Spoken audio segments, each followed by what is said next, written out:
हम आपका आह्वान करने के लिए इसीलिए आए हैं। जैसे आज बंगाल में चल रहा है जो अराजकता है, जो गुंडागिर्दी है, यही गुंडागिर्दी, इसी प्रकार की अराजकता, इसी प्रकार की अव्यवस्था आज से 8 वर्ष 9 वर्ष पहले उत्तर प्रदेश में भी थी।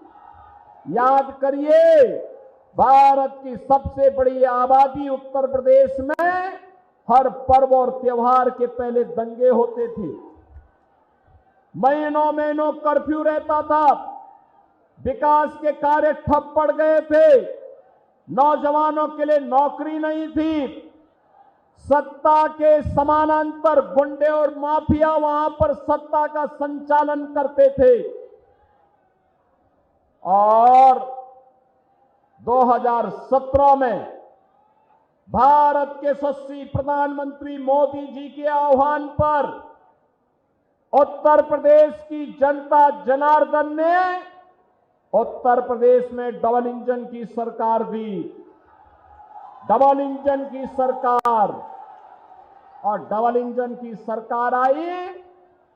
उत्तर प्रदेश में तुष्टीकरण नहीं बल्कि संतुष्टीकरण है। हर नौजवान, हर गरीब, हर किसान, हर महिला, हर श्रमिक, सबके सम्मान के लिए सरकार कार्य कर रही है। याद करिए, अब उत्तर प्रदेश में दंगे नहीं होते। नो कर्फ्यू, नो दंगा। यूपी में है सब चंगा। जितने माफिया थे वे सब माफिया जहन्नुम की यात्रा में चले गए। नहीं, अब कोई माफिया है वहां।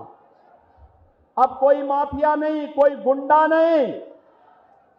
अब तो वहां पर हर नागरिक सुरक्षित है।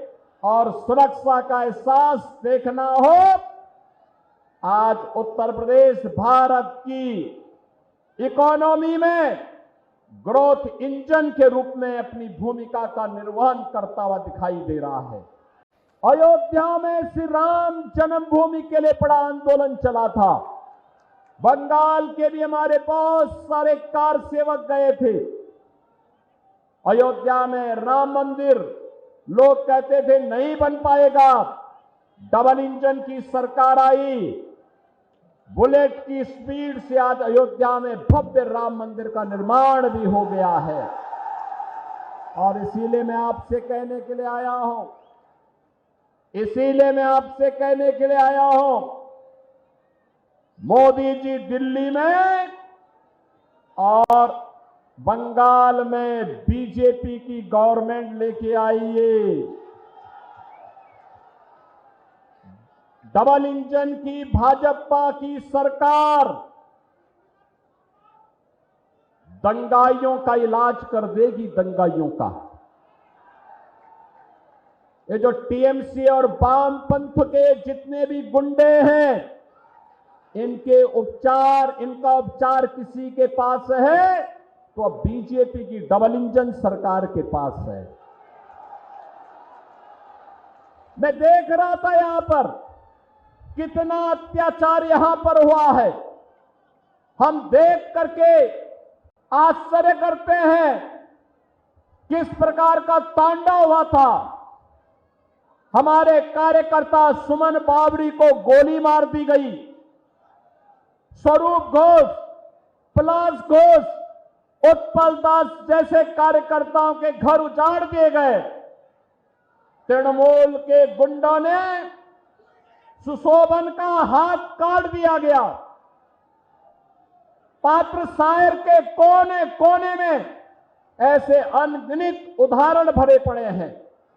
बहनों और भाइयों, हमें दुख होता है, बंगाल का किसान और बिशनपुर का किसान तो अन्न उत्पादन करने वाला, भारत का पेट भरने वाला हमारा अन्नदाता किसान है, लेकिन उसको दाम नहीं मिल पा रहा। यहां पर आलू उत्तर प्रदेश के अंदर आज के दिन पर 15 से 16 रुपया किलो उसका दाम मिल रहा है और बंगाल में 1 से 1.5 रुपया। ये यहां के किसानों का शोषण है और इस सरकार के संरक्षण में, टीएमसी की सरकार के संरक्षण में इस प्रकार का शोषण हो रहा है। हम देख रहे हैं यहां पर किसान भारी कर्ज लेने को मजबूर है, डिप्रेशन का शिकार है। बंगाल को फिर से उस त्रासदी की ओर ले जाने का कार्य ये टीएमसी की सरकार कर रही है, जिसका उल्लेख 150 वर्ष पहले आनंद मठ के माध्यम से बंकिम चंद्र चट्टोपाध्याय ने बंगाल की त्रासदी की चर्चा की थी। वह उस समय अकाल था और आज सरकार के द्वारा पोषित गुंडों के द्वारा जो शोषण हो रहा है, उस शोषण, उस पलायन, उस बेरोजगारी, बंद हो रहे कल कारखाने, अन्नदाता किसान हताश और निराश की स्थिति में आज बंगाल के अंदर मजबूर होकर के यहां पर अन्याय और अत्याचार सहने के लिए मजबूर है। आज की बंगाल की दुर्दशा को देख करके दुख होता है। बंगाल भारत की अध्यात्म की धरती, भारत की संस्कृति की धरती, भारत की कला और शिक्षा की धरती, बंगाल, जिस बंगाल ने भारत को कला दी है, संस्कृति दी है, अध्यात्म में एक से एक उच्च कोटि के आध्यात्मिक साधक दिए हैं, जैसे बंगाल ने भारत को उद्यमता कैसे होती है ये दिखाया था। और याद करिए, आजादी के कुछ वर्षों तक भारत की जीडीपी का एक बड़ा हिस्सा बंगाल के हिस्से में आता था, बंगाल उसे उपलब्ध करवाता था। अपनी उद्यमिता से, अपने परिश्रम से, अपने कल कारखानों से, अपने युवाओं की प्रतिभा से, अपने श्रमिकों के श्रम से आज वह बंगाल पहले कांग्रेस ने, फिर वामपंथ ने और अब टीएमसी पिछले 15 वर्षों से उस बंगाल को अब कंगाल करने की दिशा में आगे बढ़ाए हैं।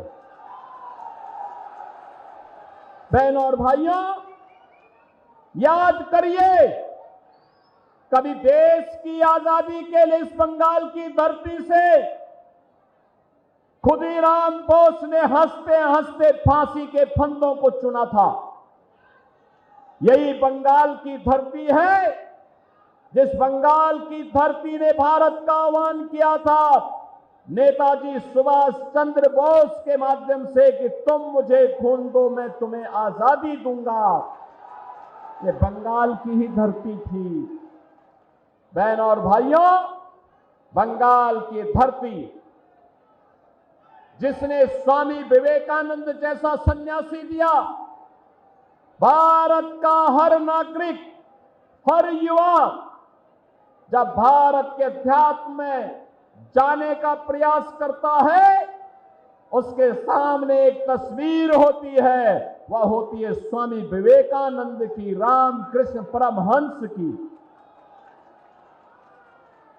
याद करिए, भारत के वैदिक ज्ञान की परंपरा को वैश्विक मंच तक पहुंचाने और भारतवासियों के मन में गर्व से कहो कि मैं हिंदू हूं, यह भाव पैदा करने का काम किसी सन्यासी ने किया था, तो वह स्वामी विवेकानंद है।